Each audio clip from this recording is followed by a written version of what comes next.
Y ahora tenemos como invitado a Eduard Díaz, el doctor Eduard Díaz, que es el presidente de la Sociedad Colombiana de Pediatría de Colombia, y además de todo tiene un estudio y que yo quiero leérselo, puericultor. Y antes de empezar a hablar del tema puntual de las conversaciones con nuestros hijos, yo quiero que usted me explique qué es la puericultura. Puericultura es esa área de la pediatría que se encarga precisamente de todo lo que tiene que ver con los temas de crianza, con el cuidado del niño desde los 0 años hasta los 18. Entonces, ¿cómo podemos orientar al papá, a la mamá o al cuidador? Porque no siempre es papá y mamá quienes están en casa con el niño, sino al cuidador en todas esas dudas que se tienen precisamente desde la lactancia materna, el baño, el berrinche, el manejo de los límites, de las normas que yo tengo que tener con ellos. Entonces, es una amplia gama que tenemos nosotros como pediatras en la cual nos especializamos en esa parte. O sea que definitivamente usted, doctor, era el que tenía que estar aquí para hablarnos de este tema tan importante. ¿Cómo y a qué edad se empiezan a abordar ese tipo de temas tan importantes con nuestros hijos? Y si cambia dependiendo del hijo, porque es que también, sin duda alguna, no todos los hijos son iguales, no todas las crianzas son iguales y no todas están bien o mal, pero ¿a qué edad se empieza a hablar con su hijo de sexualidad, del tema de las drogas, del tema de las relaciones? Es que realmente uno no tiene como una edad límite de decir, a partir de esta edad tengo que hacerlo o a todos los tengo que sentar. Cuando cumplió 4 años nos sentamos con todos los niños de 4 años y tenemos que hablar de esto, ¿no? No. ¿Sí? Hay situaciones especiales en las cuales la misma proceso evolutivo del niño te va dando como esas situaciones especiales en las cuales tú tienes que ir explicando, ¿sí? De pronto, tengo el niño de 6 años que me pregunta porque vio una película, porque vio la novela con la abuela, vio una situación especial, está preguntando. Ahí yo como papá tengo que mirar en qué momento estoy yo también de ese aprendizaje para poder entrar a explicarle a ese niño.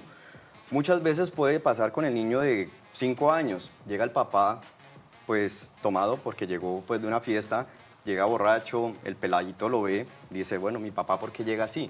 Entonces ahí ya de pronto en ese momento podría hablar sobre el efecto del alcohol, que son las diferentes situaciones en las cuales estamos hoy, ¿no? Hablando pues de sexualidad, de consumo de sustancias y todo eso. Porque es que hay fases especiales en las cuales sí yo tengo que abordar el tema. Yo tengo que, cuando llega la preadolescencia y la adolescencia, sí tengo que hablar del tema como tal y tengo que establecer las diferentes situaciones especiales que puede llevar esa adolescencia. Pero como tal, como les decía, no hay una fecha en la cual estipule de que yo tenga que hablar con ellos. Pero sí cuando el niño está preguntando, cuando el niño está indagando, porque la situación lleva a que esto pase. O sea, el niño vio algo o alguien le dijo algo. Entonces, cuando el niño pregunta, es porque hay algo detrás de esa pregunta. Entonces, ahí uno tiene que cultivar esa confianza en su hijo, de que el hijo sienta que puede ir a preguntarle a su papá algo que escuchó en la calle, que cómo le sembras esa confianza a tu hijo. Doctor, mire, hay cosas que la tecnología pues ha ayudado bastante a la humanidad para que se pueda explicar de manera más sencilla. Si tú me preguntas ahora, yo soy un papá joven, mi hijo tiene 13 años, yo le explico perfectamente lo que considere él o lo que me pregunte, y si no tengo el conocimiento, yo me voy al celular, le pregunto a ChatGPT, le pregunto a Google, me lo puede responder perfectamente. Pero hay cuidadores mayores de 60 años, 65, no manejan la tecnología, padres que superan los 50 años no manejan la tecnología, no es una obligación. Uno, ¿bajo qué forma puede comunicarle a su hijo que algo es una realidad? Porque a mí me lo comunicaron en algunas oportunidades con el ejemplo que me parece lo peor del mundo, el comparar. Si usted no estudia, queda como el hijo de Marta. Ajá. Gamín, bazuquero en la calle. Sí, sí, sí. Pero sí, total. Esa era la forma antes de comunicar. Eso no era sentémonos. Hijo, mira, si tú no estudias, no. ¿Cómo hacer para que esa generación de los 60 años, 50, 60 años, que no ha tenido la herramienta tecnológica, pueda tener este tipo de conversaciones? Basado en algo que dejamos en punta con la psicóloga, y es, no es fácil que esa generación se siente a hablar con argumentos. A uno siempre le hablan con ejemplo y con amenaza. Y mucho cuidado con venirme aquí embarazada porque la he hecho. O mucho cuidado con usted me diga que es gay porque se va de la casa. ¿Cómo podemos explicarle desde la generación de los 60 a esta generación que está viviendo los 15, 16 años que las cosas son diferentes basadas en una realidad? Pues es bastante complejo porque las brechas generacionales son bastante difíciles a veces de manejar. Diferente de pronto en tu caso, que tú eres un papá millennial y tienes unos hijos centennials, pues vas a comunicarte de una manera más rápida, fácilmente con la tecnología. Lo que tú dices, yo puedo buscar, yo puedo leer, yo puedo indagar o puedo preguntar, ¿sí? Y ahí es donde vamos a la consulta del pediatra, voy con mi hijo adolescente y preguntamos, y los dos nos damos el conocimiento de ese tema. De pronto cuando la abuela, la cuidadora o una persona mayor es un poco más complejo porque la abuela viene con una crianza establecida desde su época, ¿sí? No solo lo que ella le enseñó a sus hijos, sino cómo la criaron a ella. Entonces, si yo tengo, y en mi caso estaba sucediendo en este momento que tengo una situación especial con mi mamá y mi sobrina. Mi sobrina está en la preadolescencia, mi mamá pues ya es una señora de edad y entonces en algunas situaciones el choque que hay entre ellas de generaciones y cómo le explica a mi mamá a mi sobrina sobre ese tema y que mi sobrina entienda que la abuela la está descuidando y que no la está castigando, que no le está limitando. Claro, hay una gran brecha, ¿no? Complicado. Entonces, lo que tiene que hacer uno es de pronto mediar, bueno, mamá, ¿cómo le vamos a llegar con este tema a esta niña para que tú puedas entenderlo también? Porque ¿cómo te enseñaron a ti sobre ese tema? ¿Cómo le explicaron a esa abuelita, por ejemplo, sobre la primera menstruación? ¿Cómo le explicaron a esa abuelita sobre la relación sexual? Entonces, cuando uno habla con ellas, dicen, no, es que a mí me dijeron que cuando yo daba mi primer beso ya quedaba embarazada. ¿Sí? Entonces, ¿cómo le explico a la niña ahora que con un primer beso no va a quedar embarazada? ¿Sí? Porque eso no pasa, porque todos los días vemos en la televisión que se besan. ¿Sí? O que lo ves en los videos que ellos escuchan de su música. Entonces, es como complejo. O sea, esa parte es mucho más complicada, por ejemplo, para nosotros como especialistas, cuando tenemos este tipo de generaciones en la consulta, de abordarlos, porque es complejo, porque yo tengo que primero es que los papás y el cuidador aprendan sobre el tema para poder llevar la información al niño. Claro. El problema es que el papá quiera aprender del tema, porque ahí es donde también viene la otra situación. Por ejemplo, vimos la noticia de que hablan de las drogas sintéticas. Nos escandalizamos de que el popper, que la pepa y todo esto, pero ¿quién de los papás se ha ido a leer sobre qué es el popper y cuál es el efecto que tiene? Para yo poderle explicar a mi hijo, mira, esto pasa lo bueno, lo malo, para poderme sentar con él. Entonces es complejo, claro. Y la parte generacional es muy difícil de utilizar. Y otra cosita, qué pena, que nosotros tenemos aquí en nuestra sociedad, es que nosotros vivimos también una cultura muy de religión y del pasado, lo que vos decías ahora, de vivir del pasado. Entonces, el pecado, ¿sí? La ley del pecado. Si eso tú lo haces, te vas para el infierno, o eso es pecado, o va en contra de Dios y todo esto. Entonces, esa enseñanza a través de ese tipo de castigos, pues también llevan a que la enseñanza no sea adecuada. Entonces, tienes toda la razón. Le ponen una etiqueta religiosa o social. Mi abuelita decía que si las mujeres usaban tangas brasileñas eran pecadoras. Sí, imagínate, te lo juro. Imagínate, mi abuelita claro. lo dijo toda la vida. Entonces como que queda la etiqueta allí. Y si mi hermana hubiera crecido bajo eso, pues hubiera pensado que era pecadora toda la vida. Bueno, doctor Díaz, pero entonces, desde esa perspectiva pediátrica, ¿cuáles son las mejores prácticas que podemos emplear nosotros, los padres de familia, para ganarnos la confianza al tocar estos temas con nuestros hijos? Lo que yo siempre le enseño a los papás es que le enseñe al muchacho a tener autoestima, que empiece a quererse a sí mismo. O sea, en todos los temas, sexualidad, en consumo de drogas, en la amistad, que tenga autoestima y que aprenda a quererse a sí mismo. Un muchacho que se quiere puede decidir qué es lo bueno y lo malo para sí mismo, ¿sí? Y en el momento en que ya le suceda o que tenga la situación de que va a tener su primera experiencia sexual, lo va a hacer bajo ese mismo criterio de que es mi autoestima y es mi cuerpo y yo sé cómo lo respeto y cómo me quiero y cómo quiero que suceda. No es porque tú quieras o porque la pareja me va a dejar si yo no me dejo tocar. No, eso no va a pasar porque yo me quiero y mi cuerpo me lo respetas. O lo mismo en el momento del consumo de sustancias. Si tú me ofreces un trago de licor, yo puedo decirte si lo quiero o no lo quiero aceptar porque yo sé que con eso voy a generar un efecto en mi cuerpo. Pero todo tiene que ir desde el punto de vista de que el niño se aprenda a querer, ¿sí? Eso sí es importantísimo. El problema es que lamentablemente tenemos padres y cuidadores que no se quieren a sí mismos. Entonces el trabajo tiene que ser desde la persona que está cuidando. O sea, ¿qué tanto es el autoestima o qué tanto es el amor propio que tiene ese papá o esa mamá para yo enseñarle eso a mi hijo y que empiece a quererse a sí mismo y se respete para que cuando venga la situación de riesgo no se vea afectado? Doctor, eso que usted está diciendo va muy de la mano, el tener la autoestima va muy de la mano con que te den confianza también. Claro. Ese padre que te da confianza, y ahora que empezaban la entrevista con la psicóloga Daniela, ella decía, nosotras, Maya y yo no tenemos hijos, ustedes dos sí tienen hijos, pero nosotros como hijas, yo te puedo decir que desde mi experiencia mi mamá me dio mucha confianza. Entonces yo no quería, no la defraudaba, yo sentía, ella confía en mí, entonces si confía en mí es porque mi criterio vale y tiene peso.